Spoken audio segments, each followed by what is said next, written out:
last week we got our first look at Superman Unlimited, which is Dan Slott's ongoing Superman series that's coming out soon.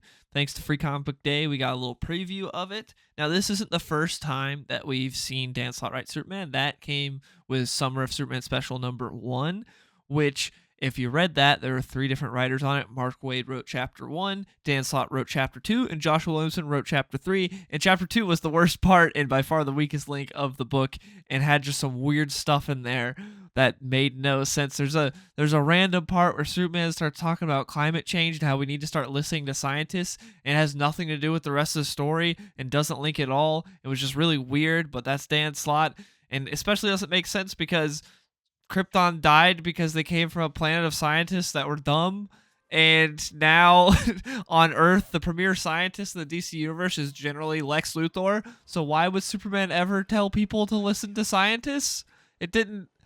It really didn't make any sense. It just felt like some random thing that Dan Slott cares about in real life, so he threw it into a Superman comic, and it made no sense. It didn't gel with the story at all. Now, I will say, the all-in special that we got, the Free Comic Book Day preview of Superman Unlimited, was much better. Now, the beginning of the issue isn't very good, but the Superman stuff is actually pretty good in this issue. The beginning of the issue opens up with the Daily Planet having a new owner, which is Amani Edge, who's Morgan Edge's ex-wife.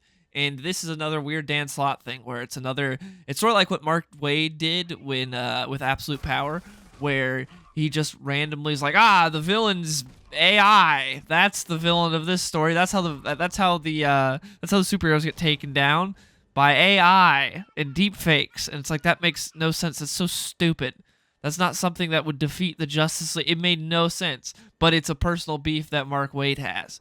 And so that's why he threw it in there. And that's what this beginning of this is. Amani Edge said that the greatest danger we are facing is misinformation. Yeah, I don't know about that, Amani. Just a few issues ago in the main Superman title, Doomsday came back and was wreaking havoc, and aliens invaded Metropolis trying to murder Doomsday, and also an all-powerful, very intelligent time-traveling Doomsday showed up as well. I think that's much more dangerous than misinformation. Ooh, someone lied on Twitter. Oh, the horror. Oh my goodness. You're right, that's the greatest danger. How can you say that in the DC universe? How can you be like, the greatest danger is misinformation? That is so dumb. That is, oh my. But that's Dan Slott. It was really stupid. And she also says that they're expanding to an all-new media empire. It's like, oh man, what are they doing? They're doing something new and different, right? No, they're having 4 cable channels. Because, that's new and groundbreaking. People are watching cable news a lot, right? That's breaking the records. It's not like that's dying and everything's going online. That's not the case, right? Yeah, again, it's Dan Slott being completely out of touch. I don't get it. When she announces this huge takeover and how they're doing all this brand new stuff, it's like, we're going to have cable channels. We're having 3 or 4 24/7 cable channels, but they're going to be fact-checking 3 of the top 5 social media platforms. Again, this just feels like a guy that has a problem with Twitter and everything going on there, and so he decides to shoehorn it into the comic book, which is just dumb. But after this, the rest of the issue is actually pretty good, but it doesn't make me actually believe Dan Slott's going to be good on Superman. I just think he wrote I think he wrote some fun Superman stuff in this Free Comic Book Day issue. So after this, we just see Superman going around doing typical Superman things. He goes and he stops a robbery, and when he stops the robbery, one of the guys is like, "Hey, Superman, I want to say one thing." One of the thugs that he stops, it's like, you saved one of my family members, like, from this one thing that happened. So that was pretty cool, for that giant ape that was crushing Star City. Like, you saved one of my family members, so thanks for that. So like, oh, that's a funny little moment. Saves like a kid from getting mauled by a lion at the zoo. He saves a plane, saves a boat. He then, like, some girl that sings in the park every day, he lets her know that he's always listening, he loves her music. It's like, it's nice, good little Superman stuff. It's cool, and it looks good too, which is something that's confusing because the beginning of the issue with the Daily Planet stuff, Clark looks horrible. The way the artist draws Clark is terrible. It's Raphael Albuquerque, and I don't know, his Clark just looks awful. But the Superman stuff looks good. I mean, it's not my favorite thing ever, but I think it looks good. And him just zooming around Metropolis is good. And then we see that Superman gets called by the Justice League. They're like, hey, all our big hitters are out. We need you. There's a giant, just looks like a hunk of metal coming towards Earth, and it's unstoppable. So Superman naturally flies face first into it and breaks through it, and turns out there's kryptonite on the other side. So now he's doomed, and he's doomed Earth because there's no one that can stop it, and he can't stop it.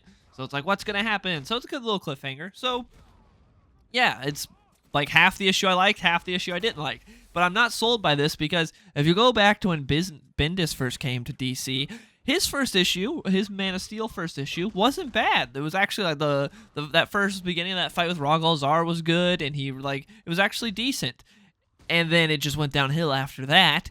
But with this, it's like, yeah, it's decent, but I don't have any expectations. I don't have high expectations at all. I don't think it's going to be good. I want it to be good. I would love for Dan Slott to go down in the annals of history as being one of the greatest Superman writers ever. I don't think that's going to happen. In fact, I guarantee that's not going to happen. I would love for it to, though. I love to be proven wrong. I just want to read good Superman comics. But it seems he can't help himself because he's written Superman twice now. In the first one, he threw some random climate change stuff in there, which, fair enough if that's like part of the story, but it wasn't part of the story at all. It clashed with the other two chapters from Mark Waid and from Josh Williamson. Which, keep in mind, if you didn't read it, it's all one story. It's not like, oh, chapter 1, 2, and 3 are completely separate stories. No, it's all one story. But he just randomly threw that climate change thing in there and be like, listen to scientists. And it came out of nowhere. It's like, why is Superman preaching to these people? It was at Lana and Steele's wedding. It's like, why is he randomly preaching to them about climate? It made no sense whatsoever. It had nothing to do with the rest of the issue. And then in this issue, you have the whole, the DC universe where Darkseid exists, Doomsday exists, the Joker exists, but the most dangerous thing is misinformation. It's like, no, that's just your own personal thing in real life. You think the biggest thing in real life is misinformation. But we're not in real life. We're in the DC universe where there's about 85 million other things that are way more dangerous than misinformation. Okay? So it just comes off as dumb. So I don't have high expectations. I'm not expecting good things. I would like it to be good, but I don't expect it to be. And I wonder how long it's going to be till this book gets canceled. Because it's going to be a new number one. It's a new Superman ongoing, so I imagine that the number one will sell decently. It'll probably outsell all the other Superman books except for maybe Absolute. But then from there, who knows how it goes? Who knows how long until it's absolutely terrible and it's shitting the bed? It just makes me so mad that we're having a Philip Kennedy Johnson maxi series instead of giving him an ongoing, but we're giving Dan Slott the ongoing. Like, we know Philip Kennedy Johnson can write a great Superman. He's already done it.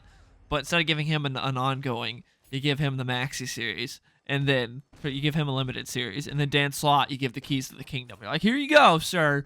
Just go and, do whatever you want with Superman. You got an ongoing. We created a brand new title just for you, Dan Slott. Legendary writer that everyone loves, Dan Slott, right? Right? No, he has like 5 fans. So I don't get it. I don't get DC's decision here. The 2 instances we've seen where he's written Superman hasn't won me over. So I just don't get it. But anyways, that's my opinion so far on Dan Slott's Superman. I want to hear from you guys in the comments below. What do you think about all this? What are your thoughts? I want to hear from you down below. Thanks so much for watching, and I will see y'all later. Hey, skinny boy, saucy boy, I be running to the bank. Yeah, I hit the gas in the whip full tank. Riding past the ocean while I'm listening to Frank.